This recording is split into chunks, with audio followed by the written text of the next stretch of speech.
New York সিটির বাসিন্দাদের অসুস্থ পোষা প্রাণীর দেখাশোনায় কর্মীদের পেইড সিক লিভ সংক্রান্ত একটি বিল উত্থাপন হয়েছে সিটি কাউন্সিলে। কাউন্সিল মেম্বার শন আব্রিও গত অক্টোবরে বিলটি উত্থাপন করলেও সম্প্রতি বিষয়টি নিয়ে আলোচনা শুরু হয়েছে প্রাণী লালন পালনকারীদের মধ্যে। এই পদক্ষেপে খুশি নিউ ইয়র্কের অনেক কর্মী। সৃষ্টি ঘটকের প্রতিবেদন। নিউ ইয়র্কে বসবাসকারী প্রাণী লালন পালনকারীদের জন্য সুখবর নিয়ে এসেছে দেশটির সিটি কাউন্সিল সদস্য শন আব্রিও। অসুস্থ প্রাণীদের সেবায় কর্মীদের পেইড সিক লিভ দিতে একটি বিল উত্থাপন করেছেন তিনি। আব্রিও জানান, যেসব প্রতিষ্ঠানে 100 বা তার বেশি কর্মী রয়েছে সেসব প্রতিষ্ঠানে বছরে 56 ঘন্টা কর্মীরা এই সিক লিভ নিতে পারবেন। তিনি বলেন, কর্মীরা কোনো বাড়তি ছুটি পাচ্ছে না, তবে এটি নিশ্চিত করা হচ্ছে যে তারা যেন প্রয়োজনে ছুটিটা নিতে পারেন। এটি কর্মীদের মধ্যে শারীরিক এবং মানসিক সুস্বাস্থ্য নিশ্চিত করতে সহায়তা করবে।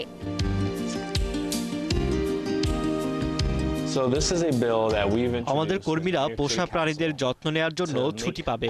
এটা মানসিক স্বাস্থ্যের জন্য খুবই জরুরি। পোষা প্রাণীর যত্ন নেওয়া মানে নিজেরও যত্ন নেওয়া।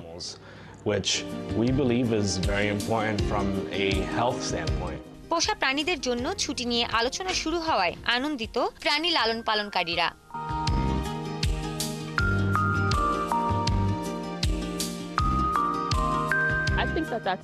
এটি একটি দারুণ উদ্যোগ। আমাদের মধ্যে অনেকেই পোষা প্রাণীকে পরিবারের সদস্য মনে করে।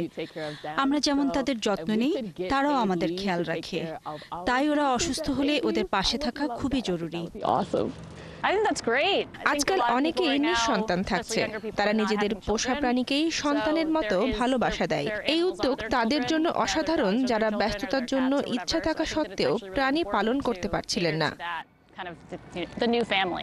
US department of health and human সার্ভিসেসের তথ্য মতে, প্রাণীদের সঙ্গে সময় কাটালে অবসাদ দূর হয়, হরমোনের ভারসাম্য ঠিক থাকে এবং রক্তচাপ নিয়ন্ত্রণেও সহায়তা করে। বিশেষজ্ঞদের মতে, পোষা প্রাণী একাকিত্ব ঘোচায়, সামাজিকতা রক্ষার মনোভাব আনে এবং মানসিক প্রশান্তি দেয়। যুক্তরাষ্ট্রে শতকরা 68% মানুষের পোষা প্রাণী রয়েছে বলে জানিয়েছে US department of health and human services.